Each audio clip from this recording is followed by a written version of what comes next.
L'histoire que je vais vous conter ce soir ne débute pas dans un pays lointain, ni dans un autre temps, mais pas très loin d'ici, sur les hauteurs de Liège, dans un petit hôpital qu'on appelle les Bruyères.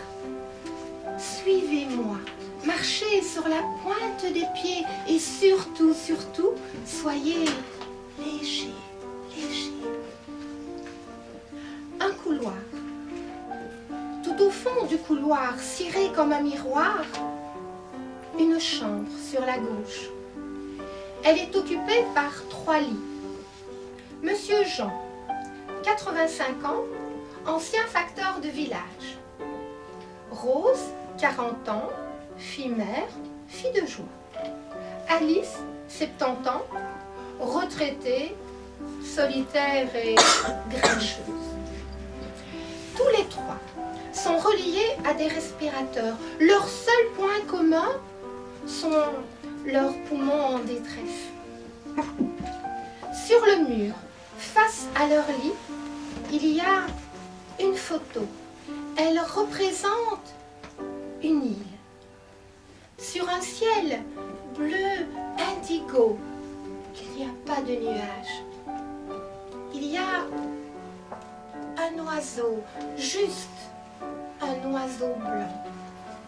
Sur la mer, quelques vagues avec un peu d'écume. Sur les rochers verdoyants, il y a des maisons blanches aux toits bleus. Elles sont baignées d'une lumière orange.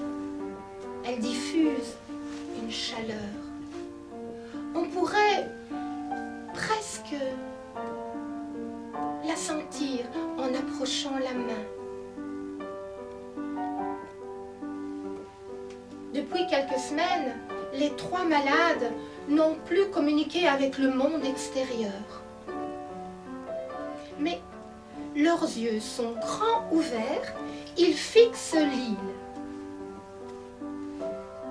Une infirmière vient relever la couverture de Monsieur Jean et un objet tombe au sol.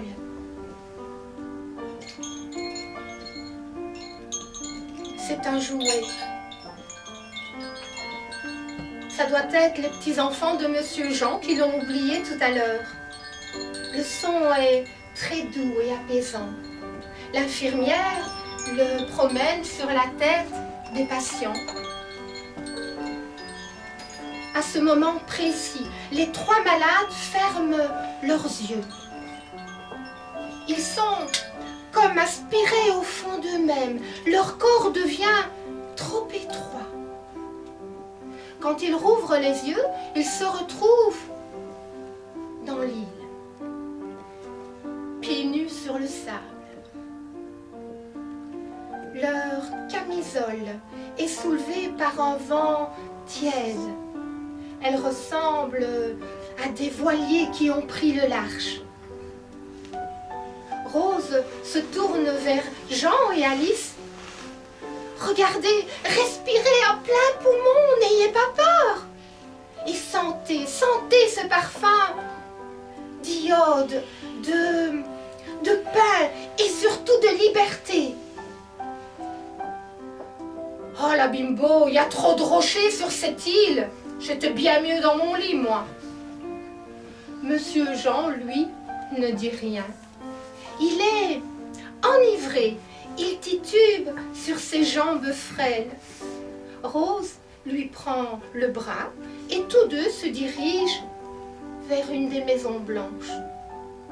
Non, mais c'est qu'ils s'en vont, ces deux-là. Ne m'attendez pas, surtout.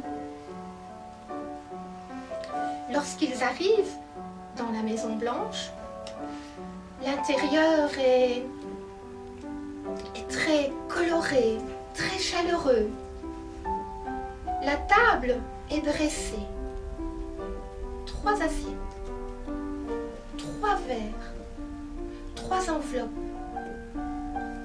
Rose se tourne vers Jean et Alice. Jean, Alice, regardez, il y a 3 enveloppes avec nos prénoms. Un message pour chacun de nous. Lis pour moi, la bimbo, je n'ai pas mes lunettes. Rose comprend les messages.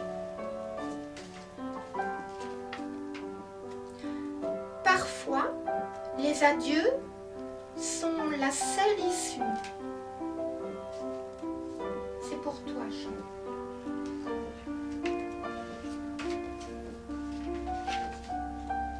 Tout ce que tu veux est de l'autre côté des peurs. Alice.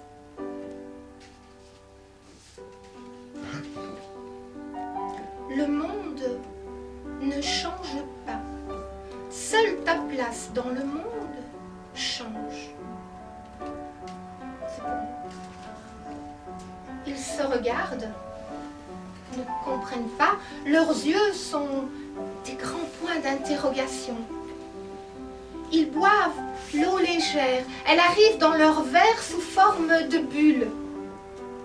Leur bouche savoure les fruits juteux, gorgés de soleil. Ils ont un goût inconnu.